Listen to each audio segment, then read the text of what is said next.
Quiero agradecerle al pastor Jacobo por su invitación. No sé de dónde aparecí yo en su radar, pero él me contactó hace un buen tiempo ya, tratando de que viniera a compartir con ustedes, y le agradezco mucho. Nosotros somos oriundos de Argentina, pero el Señor ya nos perdonó por eso, les aseguro, y estamos contentos de estar aquí trabajando como pastor en la iglesia de San Clau y también como capellán en el hospital de Kissimmee. Así que si alguna vez alguno cae enfermo ahí, ojalá que no, pero si alguna vez cae enfermo al hospital, pregunte por mí para que lo vaya a visitar, ¿ok? La semana pasada, hermanos, tuve la alegría de poder publicar este libro que se titula Misterios y Dinámica de la Vida Cristiana, cómo vivirla en plenitud. Y quiero tomar un capítulo de ese libro para compartir con ustedes hoy. Este libro tiene muchas de las preguntas más importantes que nosotros podemos hacernos en relación con la vida cristiana. El libro trata de exaltar a Cristo y tiene un tinte relacionado con la justificación por la fe y la santificación por la fe. Es decir, la vida cristiana vivida en plenitud con Cristo, que es el centro de la experiencia cristiana. Y una de las preguntas que nosotros podemos hacernos en relación con la vida cristiana es ¿cómo debemos ir a Jesús? Y quiero decirles, hermanos, que el diablo, el enemigo de las almas, ha tenido lamentablemente mucho éxito en convencernos de que nosotros debemos hacer algo antes de ir a Jesús, que en realidad Él no nos pide. Cuando nosotros cometemos un error, lo que solemos creer es que tenemos que resolver el problema, tenemos que limpiarnos, tenemos que arrepentirnos. Gracias, así está mejor, para mí por lo menos, por la luz en la cara. Tenemos que arrepentirnos, tenemos que hacer frutos de arrepentimiento antes de ir a Jesús. Y esa es una falacia, es un engaño de Satanás. No hay nada que nosotros debamos hacer antes de ir a Jesús. Siempre debemos ir a Jesús como estamos. Y estoy adelantándome en responder la pregunta, pero para responder esta pregunta vamos a dividir el tema en dos partes. La primera parte, ¿dónde tengo que apuntar para que? ¿Hacia allá?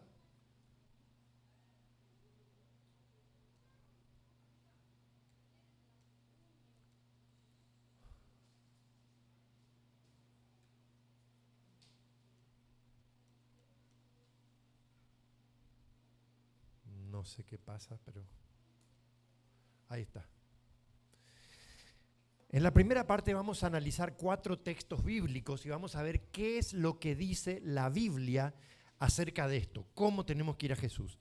Y entonces en la segunda parte vamos a confirmar esto con algunas citas de la mensajera del Señor. Así que vamos a nuestra primera parte, lo que la Biblia dice acerca de esto, cómo responde la Biblia a esta pregunta. 4 textos. Vamos a Isaías capítulo 1, en primer lugar, Isaías capítulo 1. Vamos a leer allí desde el versículo 2.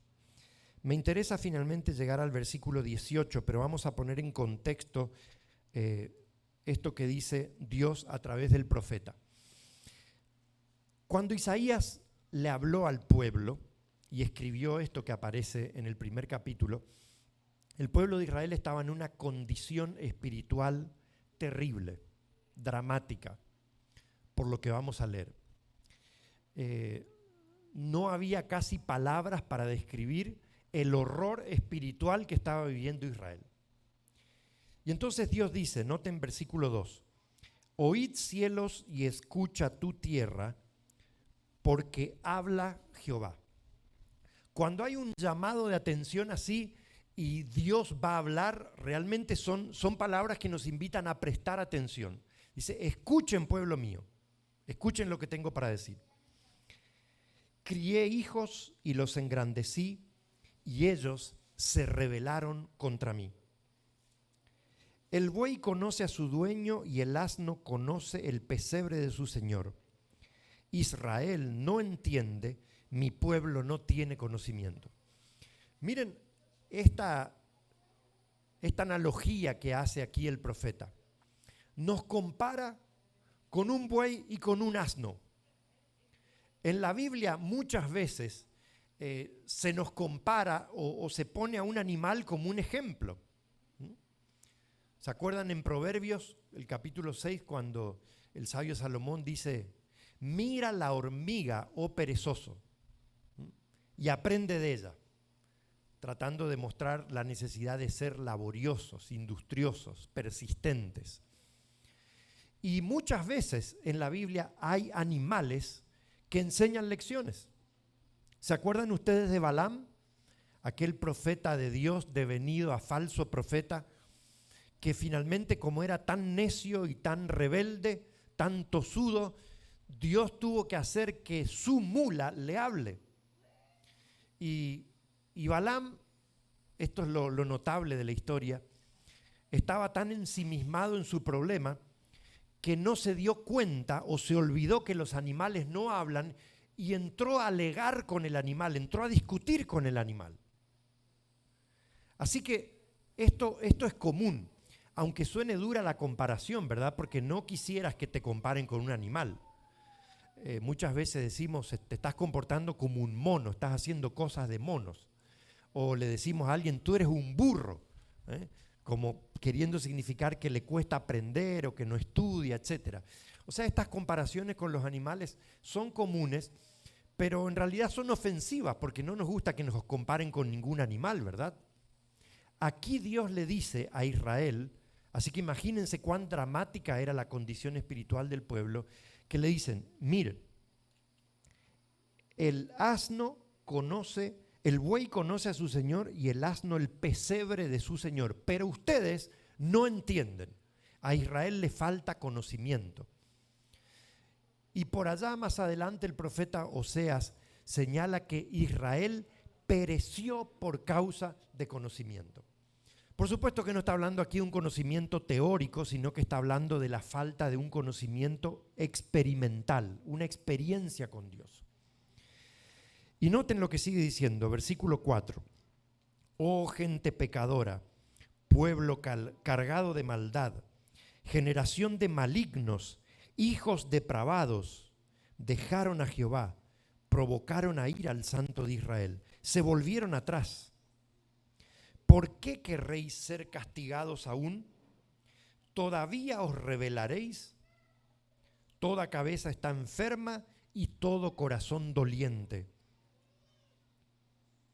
Desde la planta del pie hasta la cabeza no hay en él cosa sana, sino herida, hinchazón y podrida llaga.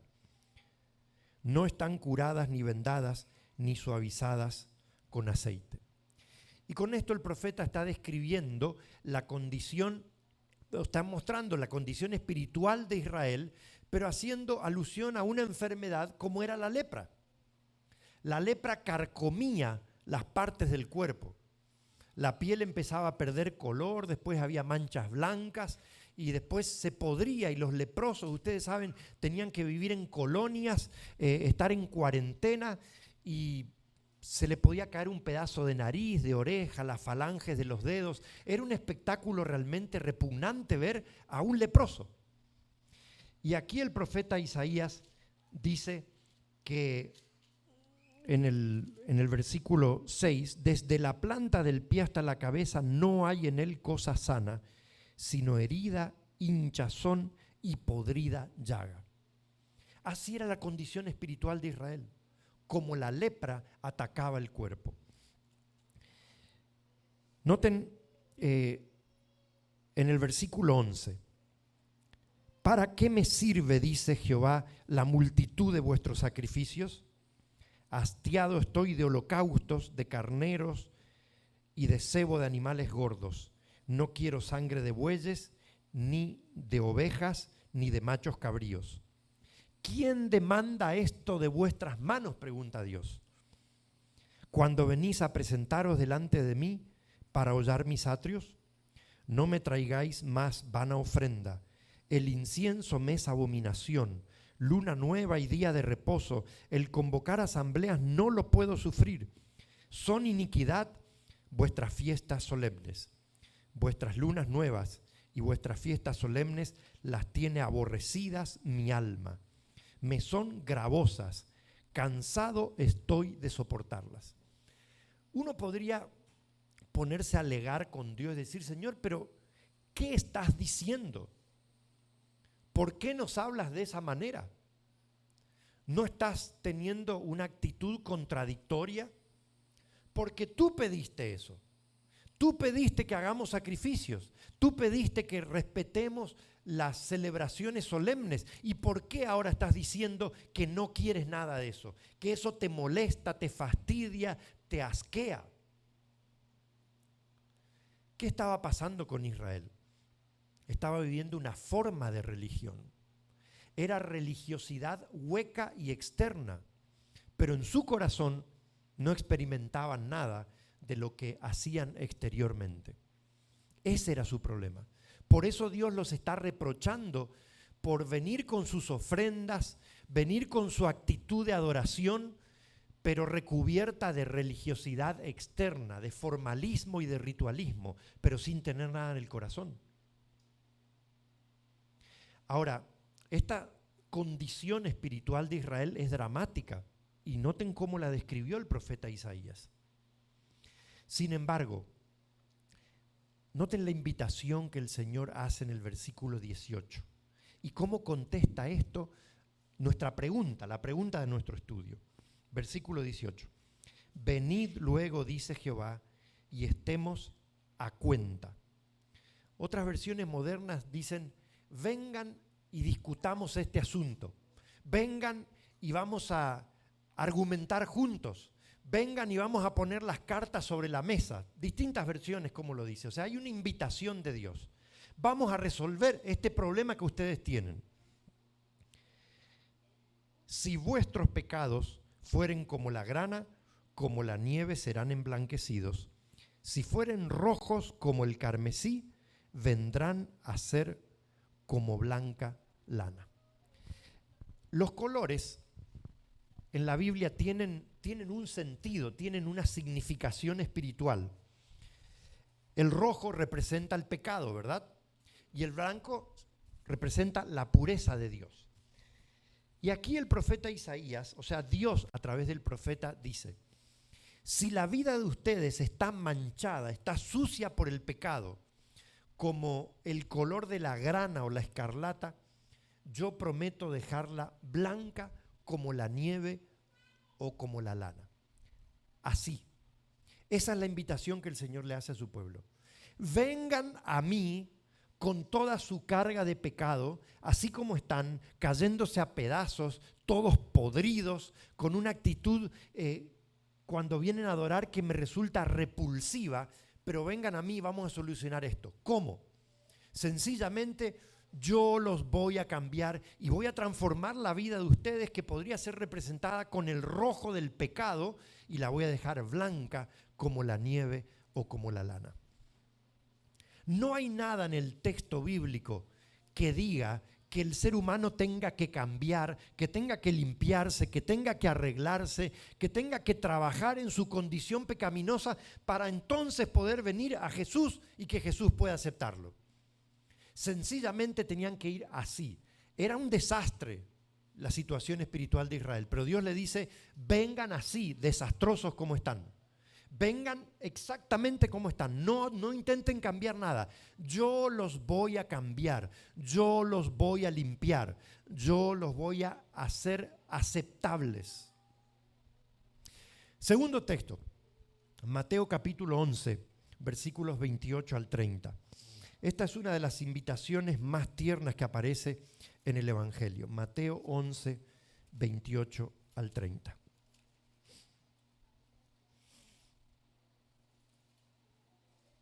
Venid a mí todos los que estáis trabajados y cargados, y yo os haré descansar. Llevad mi yugo sobre vosotros y aprended de mí, que soy manso y humilde de corazón, y hallaréis descanso para vuestras almas, porque mi yugo es fácil y ligera mi carga.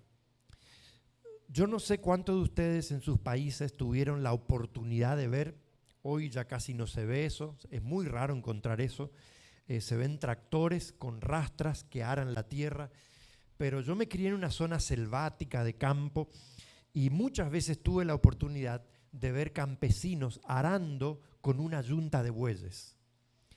Los bueyes tenían que usar algo que se llamaba yugo. Era una madera pesada hecha a la medida del cuello del buey, que lograba mantener a los bueyes juntos, para que marcharan juntos y no que se desviaran o uno quisiera pastar y el otro seguir adelante. Esa madera pesada, el yugo que hacía así sobre los cuellos del buey, los mantenía juntos. Y Jesús nos invita a ir a Él. Estamos trabajados y cargados, estresados por la vida, heridos, con todo lo que el mundo en el que vivimos provoca en nosotros. Pero Jesús dice, vengan a mí así como están ustedes, trabajados, cargados, heridos, sucios, llenos de culpa, vengan a mí como están. Y yo les voy a dar ese descanso que están buscando. Y tomen mi yugo, que a diferencia del yugo de los bueyes de madera pesada, es un yugo suave, ligero, liviano. Y ustedes van a aprender de mí, que soy manso y humilde, y finalmente van a encontrar el descanso que están buscando, van a hallar descanso para vuestras almas. ¿Encontramos nosotros en este texto algo diferente a que debemos ir a Jesús así como estamos? ¿Pasó alguna cosa con él?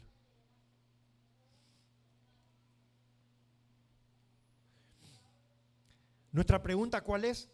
¿Cómo debemos ir a Jesús? ¿Qué encontramos en ese texto que acabamos de analizar? Que debemos ir como estamos, tal cual estamos, con nuestras cargas, con nuestros trabajos, con nuestras miserias, y el Señor nos ofrece descanso. Tercer texto, Lucas capítulo 15. En Lucas capítulo 15 nosotros encontramos una de las parábolas de Jesús más significativas, tal vez una de las más conocidas. Allí están, en realidad son tres parábolas juntas que tratan de enseñar una verdad. Hay comunes denominadores en las tres parábolas. En todas hay algo o alguien que se pierde. Hay una moneda que se pierde, hay una oveja que se pierde y hay un hijo que se pierde. La moneda representa, como es un objeto inanimado, representa a aquellos que están perdidos, que se perdieron muchas veces por culpa de alguien, pero que no son conscientes de que están perdidos, porque una moneda es un objeto inanimado, no tiene conciencia de nada. Se ha perdido por causa de la negligencia de su dueña, no se da cuenta que está perdida y tampoco sabe cómo ser encontrada. La oveja es un animal, no tiene conciencia moral, no tiene el discernimiento que tiene un ser humano, pero tiene un cerebrito, ¿no es cierto? Es un poco más que una moneda. La oveja es consciente de que se perdió, pero no sabe cómo volver. Y representa a aquellos que se han perdido y se dan cuenta que se están perdiendo, pero no saben cómo regresar, no encuentran el camino de regreso a casa o al redil. Y el hijo, que es un ser humano, noten las diferencias, que tiene conciencia moral, que tiene discernimiento espiritual, que se da cuenta de las cosas, que las hace conscientemente, representa a aquellos que son rebeldes y que por su propia decisión se fueron, se alejaron del Padre, se fueron lejos y arruinaron sus vidas, desperdiciando toda la herencia del Padre.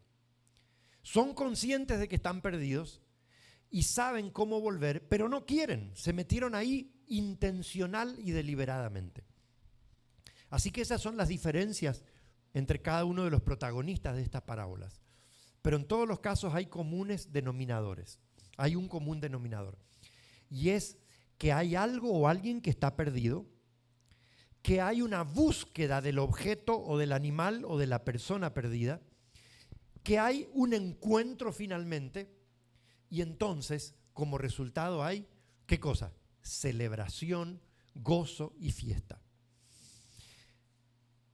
La tesis del Evangelio de Lucas es precisamente que Jesús es el Hijo del Hombre que vino a buscar y a salvar lo que se había perdido.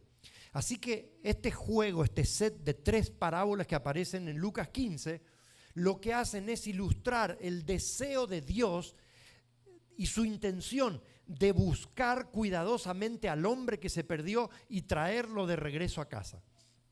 Porque el Hijo del Hombre vino a buscar y a salvar lo que se había perdido. Y hay una palabra que es clave en el Evangelio de Lucas que aparece recurrentemente y es la palabra gozo, regocijo, alegría. Esta palabra aparece muchas veces porque una de las cosas, entre otras, que Lucas quiere, que le llamó la atención a Lucas de Cristo y quiere señalar, es el gozo y la alegría que produce en el corazón del pecador el encuentro con el Evangelio. Así que, con esto en mente, vamos a analizar un poquito esta parábola. Capítulo 15, versículos 11 al 24. También dijo, un hombre tenía 2 hijos y el menor de ellos dijo a su padre, Padre, dame la parte de los bienes que me corresponde. Y le repartió los bienes. La herencia no es algo que le corresponda a nadie, es algo que el padre da si quiere, ¿verdad? Los hijos muchas veces pueden estar esperando. Hasta pueden estar esperando que el padre se muera, que el viejo se muera para que finalmente les deje lo que tenía. Pero no es obligación legal de un padre dejarle herencia a los hijos, sino que el padre lo da si quiere. Si el padre llegó al final de sus días con una cierta cantidad de dinero, de propiedades, puede decidir si quiere pasarlo bien los últimos años, vender todo lo que tiene, irse de paseo y disfrutar de la vida. Puede hacerlo, ¿verdad? Así que el hijo estaba equivocado en el arranque ya. Dame la parte de la herencia que me corresponde. Cara dura, no te corresponde nada. Estás reclamando lo que no te corresponde.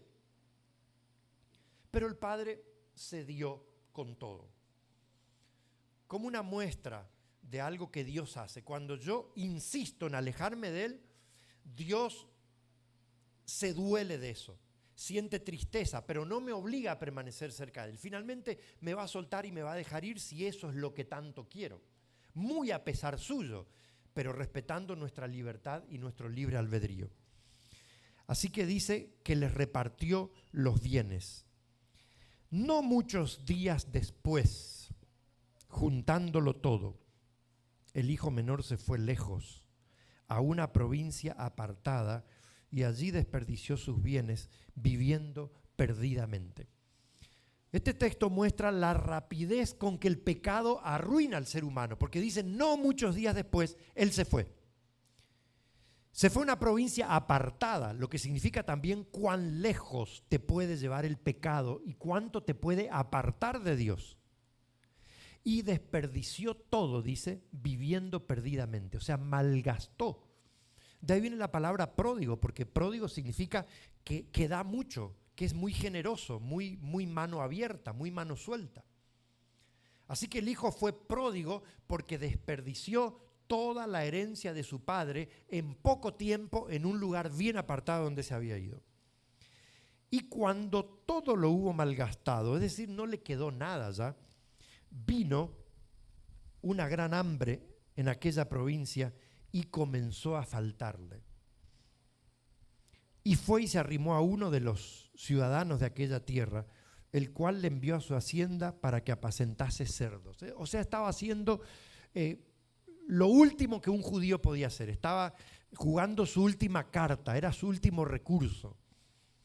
Los judíos no crían cerdos, ni comen cerdo, ni tocan el cuerpo de un cerdo. Así que aquello era ignominioso para él, era lo más vergonzoso y lo más terrible, era una inmundicia lo que tuvo que hacer por causa de haber malgastado los bienes de su padre y haber vivido perdidamente como vivió. La única que le quedaba era ir a una porqueriza a cuidar cerdos. Y allí tenía tanta hambre que se quería comer la comida de los cerdos, pero no podía. Y fue el hecho de tocar fondo y de estar en esa situación lo que lo hizo volver en sí, como dice el texto bíblico, lo que quiere decir recuperar la cordura. Eso es literalmente en griego lo que quiere decir. Él se había vuelto loco al hacer lo que hizo, al reclamar algo que no le correspondía, al malgastarlo completamente con amigotes que los tuvo mientras tuvo dinero, pero cuando ya no tuvo dinero se le acabaron los amigos. Él había cometido una locura y ahora estaba recuperando la cordura, estaba volviendo en sí, se estaba despertando del desmayo que había experimentado espiritual y emocionalmente. Así que, volviendo en sí, dijo: ¿cuántos jornaleros en la casa de mi padre tienen abundancia de pan y yo aquí perezco de hambre? Reflexionó, se dio cuenta. Y entonces empezó a ensayar un versito. Dijo: me levantaré y volveré a casa. Iré a mi padre y le voy a decir esto: Padre, he pecado contra el cielo y contra ti. Ya no soy digno de ser llamado tu hijo. Hazme como a uno de estos tus jornaleros. Y levantándose, vino a su padre. Así que pensó lo que le iba a decir y tomó una decisión. Voy a volver y le voy a decir esto. Y se levantó y empezó el camino de regreso a casa. Y cuando aún estaba lejos, lo vio su padre. Tal vez podemos imaginar perfectamente que el padre salía todos los días a otear el horizonte, a ver si veía acercarse a su hijo, aquel hijo rebelde, díscolo, que se había apartado de él. Y todos los días salía a mirar a lo lejos y regresaba. Y un día vio recortada en el horizonte la figura bien conocida de su hijo que se acercaba a paso lento. De lejos lo vio el padre. Y miren lo que dice el texto y miren también, por favor, lo que no dice, porque esto es clave. Cuando aún estaba lejos, lo vio su padre y fue movido a misericordia y corrió y se echó sobre su cuello y le besó. Y el hijo le dijo, es decir, comenzó a decir el versito que había aprendido, pero no lo pudo terminar. Y el hijo le dijo: Padre, he pecado contra el cielo y contra ti, ya no soy digno de ser llamado tu hijo. Pero el padre lo cortó, no le permitió decir: ahora hazme como uno de estos tus siervos, es lo único que quiero. No, sino que el padre dijo a sus siervos: sacad el mejor vestido y vestidle, y poned un anillo en su mano y calzado en sus pies. Traed el becerro gordo y matadlo, y comamos y hagamos fiesta. Porque este mi hijo muerto era y ha revivido, se había perdido y es hallado. Y comenzaron a regocijarse.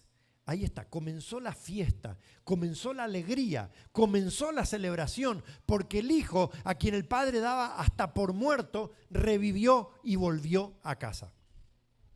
Pero ahora yo quiero que piensen un poco en lo que el texto no dice, porque el padre no hizo ni dijo. Cuando el hijo se acercó y empezó a hablar, noten, el padre no dijo: hijo, stay away, mantente alejado, porque das asco. Mira tus vestidos todos raídos, mira tu pelo todo desgreñado, se te ven los piojos desde aquí, estás hecho un asco, qué porquería lo que has hecho con tu vida, aléjate, ve primero, te vamos a echar en una ducha, te vamos a poner algún ácido que te limpie antes de que puedas acercarte. ¿Dijo eso el padre? No. Por eso es muy importante lo que el texto no dice que el padre hizo. El padre corrió a su encuentro y se echó a su cuello y lloró de alegría y de emoción y lo llenó de besos, así como estaba, hecho un desastre, con sus harapos, descalzo, con los pelos desgreñados, oliendo a cerdo. Así el padre lo abrazó y lo recibió. Esta parábola nos dice claramente cómo tenemos que ir a Jesús. No hay nada que el hijo haya hecho, no hay ninguna situación que haya cambiado, ni se limpió, ni se bañó, ni se cambió la vestidura, nada antes de poder presentarse delante del Padre. Se presentó delante del Padre como estaba, como era. Y el Padre lo abrazó, le dio la bienvenida, le celebró una tremenda fiesta de bienvenida. Y entonces el Padre hizo lo que claro, uno dice, pero esto no está bien, no está completo. Este era un muchacho bien, de una familia, tenía buena vestimenta. No puede estar así. Claro, Dios no te recibe como estás para dejarte como estás y para que sigas en esa condición. Él te recibe y te pide que vayas como estás, pero Él te limpia después. Él te arregla, Él te cambia, Él soluciona tu problema. Pero no te pide que tú lo hagas para que Él te reciba. No te pide que tú cambies para que Él te ama, sino que te ama y como resultado de su amor te cambia y te limpia. Y la parábola lo muestra claramente. Finalmente el último texto, Apocalipsis capítulo 1, versículo 5. Aquí Juan, el vidente de Patmos, está presentando al Jesús con quien él se encontró en visión un sábado. Era un día sábado cuando él tuvo esta visión del testigo fiel y verdadero. Y Cristo, con toda su gloria y su esplendor, se reveló delante de él, se apareció delante de él. Y Juan empieza a describirlo. En el capítulo 1 hace una detallada descripción de lo que él veía en Cristo. Y en los capítulos 2 y 3, cuando escribe el mensaje a las 7 iglesias, presenta a Cristo de una manera diferente en el caso de cada iglesia. Y toma un pedacito de todo lo que había visto de Cristo y lo presenta. Lo presenta a Cristo de esta manera, de esta otra manera, de esta otra manera. Señala algo distinto de lo que había visto en Cristo cuando se presenta a cada una de las iglesias. Pero dice en el capítulo 1, versículo 5. Y de Jesucristo, el testigo fiel, el primogénito de los muertos y el soberano de los reyes de la tierra. Y ahora viene la parte que me interesa. Al que nos amó y nos lavó de nuestros pecados con su sangre. ¿Qué viene primero y qué viene después? ¿Lo ven? En esa última frase. Al que nos amó y nos lavó de nuestros pecados con su sangre. ¿Qué viene primero? ¿El amor o la limpieza? El amor. Y en virtud del amor viene la limpieza y la purificación, o el perdón y la aceptación. Cristo nos amó y porque nos amó, nos lavó de nuestros pecados con su sangre. No es que dijo, te tengo que lavar primero para que te pueda amar, porque tú así eres repulsivo, me das asco, no puedo así. Así que primero limpiémoste para que después podamos recibirte. No, no es así. El orden es que Cristo nos amó y en virtud de su amor nos limpió, nos lavó de nuestros pecados con su sangre. Así que creo que estos 4 textos, podría haber más en la Escritura, por supuesto, pero estos 4 textos contestan nuestra pregunta inicial, la pregunta de nuestro estudio. ¿Cómo debemos ir a Jesús? ¿Cómo estamos? Así como estamos. ¿Nos va a dejar Jesús así como estamos? ¿Le gusta a Él como estamos? No le puede gustar porque Él no nos creó así. Nos creó perfectos. Y el pecado nos arruinó cuando nosotros huimos y nos alejamos de Él. A Jesús no le gusta lo que el pecado hizo en nosotros. No le gusta la manera en que el enemigo nos arruinó. Pero el que no le guste no quiere decir que no te ame. Te ama y te acepta así como estás, así como vienes, arruinado por causa del pecado. Y Él va a hacer una obra y te va a cambiar y te va a transformar. Y entonces en esta segunda parte, más rápidamente, vamos a ver lo que la mensajera del Señor dice. Y vamos a ver que estas citas que quiero compartir con ustedes, en realidad lo único que hacen es afirmar lo que acabamos de estudiar en la Biblia. Afirman el hecho de que nosotros no tenemos que hacer nada antes de ir a Jesús, sino que tenemos que ir como estamos y que Él nos va a cambiar.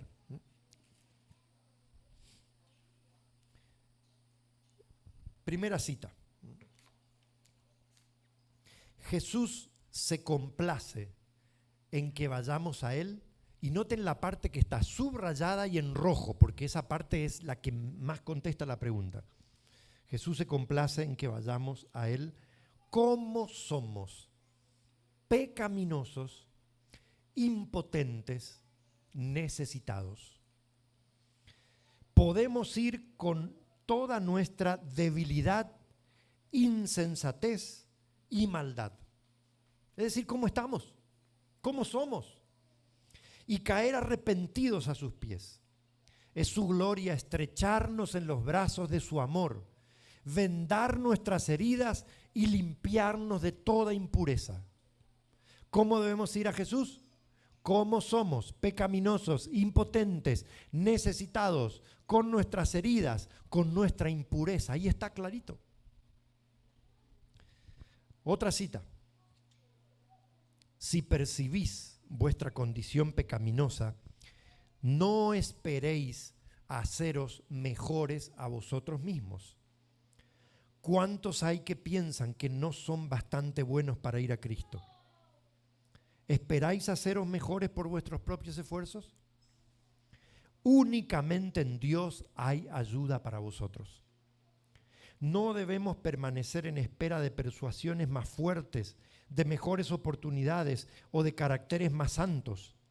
Nada podemos hacer por nosotros mismos. Debemos ir a Cristo tales como somos. Está claro, ¿verdad? La sierva del Señor lo dice muy claro. Otra, id a Él con vuestra alma manchada, tal como está. Ahí está, en la parte roja y subrayada está la respuesta permanente a la misma pregunta. ¿Cómo debemos ir a Jesús? Tal como estamos. Otra, ven a Jesús así como eres y Él te recibirá. El que comete un pecado inmediatamente debería correr al trono de la gracia para confesarlo a Jesús. ¿Qué es lo primero que tiene que hacer cuando alguien comete un pecado? Ir corriendo a Jesús. Inmediatamente. ¿Hay algo que tiene que hacer antes? ¿Algún paso que tiene que cumplimentar antes de correr a Jesús? No. Lo primero que hay que hacer inmediatamente apenas hemos pecado es ir corriendo a Jesús, al trono de la gracia, y confesar nuestro pecado. Otra. Si un hijo desobedece y realiza algo condenable en contra suya, y luego con tristeza de corazón viene a pedirle perdón, usted sabe perfectamente bien lo que haría. Seguramente lo acercaría a su pecho para garantizarle que su amor no ha cambiado y que la transgresión está perdonada. O sea, Dios quiere que entendamos lo que Él va a hacer con nosotros usando la figura tuya como padre. Los que son padres saben lo que hacen con su hijo cuando su hijo se equivoca. Seguramente lo acercaría a su pecho para garantizarle que su amor no ha cambiado y que la transgresión ha sido perdonada. Eso es amor incondicional. Y sigue diciendo, ¿será que usted es más misericordioso que nuestro Padre que está en los cielos, que dio a su Hijo unigénito para que todo aquel que en Él cree no se pierda, mas tenga vida eterna? Usted debería ir a Dios del mismo modo como una criatura acude a sus padres. Pídale perdón a Dios por sus errores y ore para que por su gracia pueda superar todos los defectos de carácter. Otra, ninguno puede mejorarse a sí mismo, pero sí ir a Jesús tal como es, deseando ser sinceramente deseando sinceramente ser limpiado de toda mancha del pecado y recibir el don del Espíritu Santo. Y la última, precisamente este es el punto sobre el cual muchos yerran y por esto dejan de recibir la ayuda que Cristo quiere darles. Piensan que no pueden ir a Cristo a menos que se arrepientan primero y que el arrepentimiento los prepara para el perdón de pecados. Ahora, es verdad que el arrepentimiento precede al perdón de los pecados, porque solamente el corazón quebrantado y contrito es el que siente la necesidad de un Salvador. Es decir, ¿qué tenemos que hacer cuando pecamos? ¿Arrepentirnos y después ir a Cristo? ¿Qué leen ahí? ¿Cómo es el orden? Cuando pecamos, ¿tenemos que arrepentirnos para que Dios nos perdone? No, a ver, empecemos de nuevo. Cuando pecamos, ¿tenemos que arrepentirnos para que Dios nos perdone? A ver. Cuando pecamos, ¿tenemos que arrepentirnos para que Dios nos perdone? ¿Es el arrepentimiento una condición para el perdón de los pecados? ¿O Dios te perdona aunque tú no te arrepientas? Ah, bueno. Cuando pecamos, entonces, tenemos que arrepentirnos para que Dios nos perdone. Hasta ahí vamos bien. Lo que pasa es que esto un poquito, parece que tiene un poco de trampa. Le estoy diciendo que no hay nada que tenemos que hacer antes de ir a Cristo, que ya se quedaron con eso. Y cuando pecamos, tenemos que arrepentirnos para que Dios nos perdone. Obviamente, el arrepentimiento es un requisito para el perdón de los pecados. Pero ahora hago la otra pregunta. Cuando pecamos, ¿tenemos que arrepentirnos antes de ir a Cristo? No, ahora sí no. Tenemos que ir a Cristo como estamos, aún antes de arrepentirnos. Tenemos que ir corriendo a Cristo, así con los ojos cerrados, sin pensar demasiado, sin pensar en que tengamos que hacer nada antes de ir a Cristo para que Él pueda recibirnos. Ir como estamos, ir sin hacer ninguna cosa antes. Ahora, el Señor va a obrar en ti, usando las palabras de Pablo, arrepentimiento del cual no hay que arrepentirse. El Señor va a poner en ti, el Espíritu Santo va a poner en ti arrepentimiento, que quiere decir sentir dolor por el pecado y decidir no hacerlo más. Y como resultado del arrepentimiento genuino y sincero, el Señor te va a perdonar, sí. Pero tú no tuviste que arrepentirte para después ser perdonado y entonces ir a Cristo, sino que vas a Cristo como estás. Él obra arrepentimiento genuino porque el hecho de haber ido a Él demuestra tu necesidad de Él y demuestra que tú le estás diciendo: Señor, yo no puedo hacer nada por mí mismo, no puedo hacer nada solo, así que por favor aquí estoy, ¿puedes hacer algo con mi vida? Mira lo que he hecho precisamente lo que me dijiste que no hiciera. ¿Se acuerdan lo que Dios le preguntó a Adán? ¿Qué es lo que has hecho?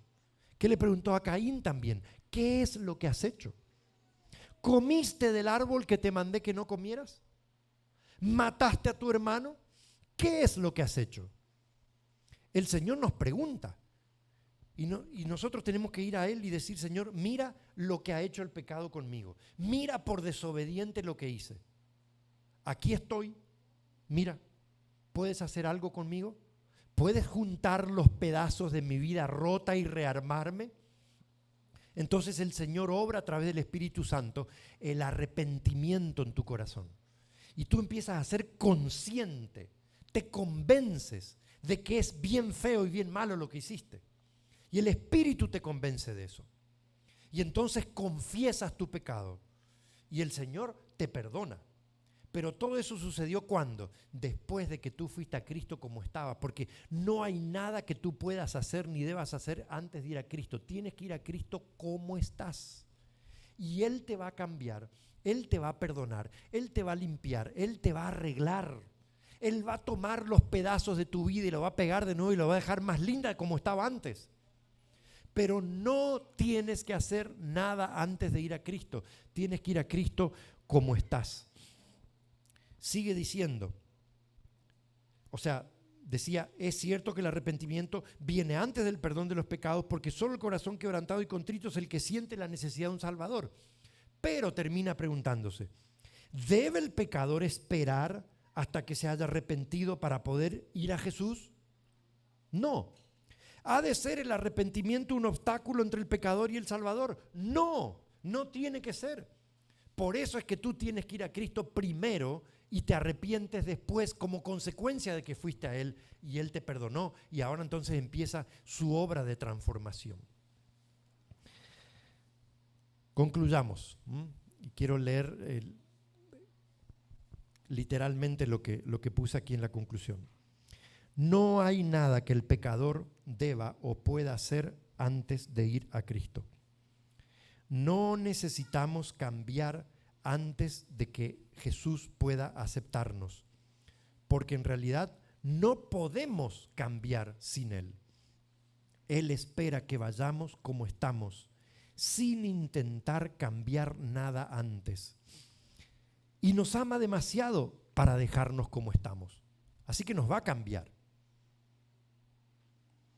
Él nos cambiará después de haber ido a Él.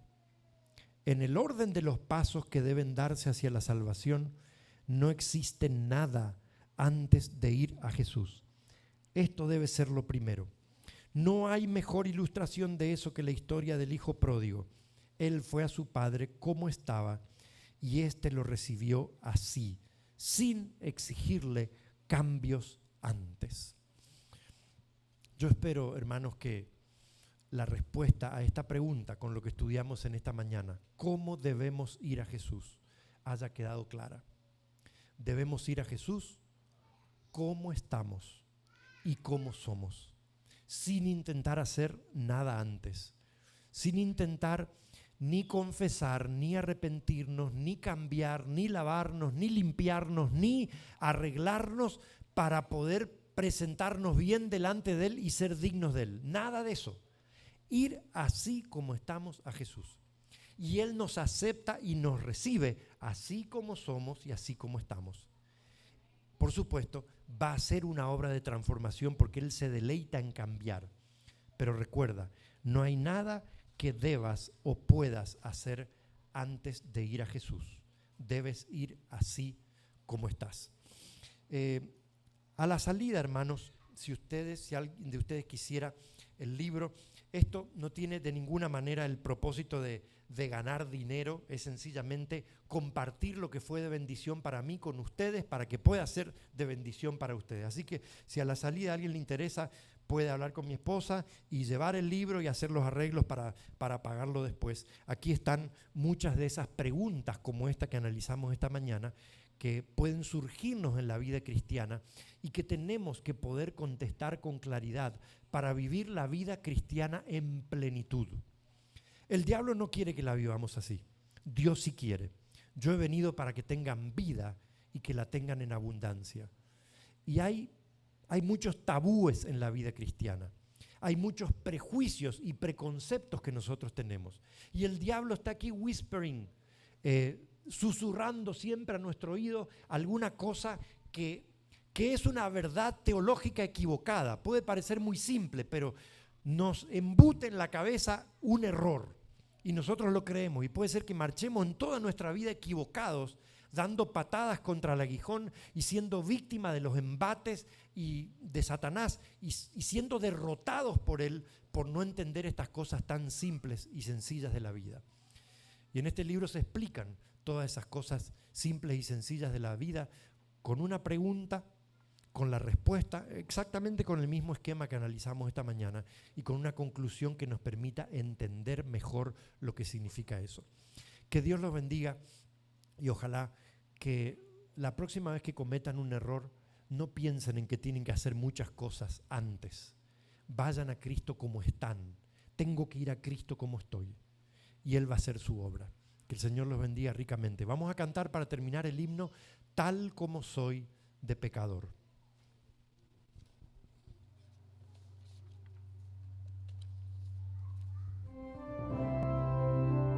Muy bien, vamos a ponernos de pie, vamos a cantar.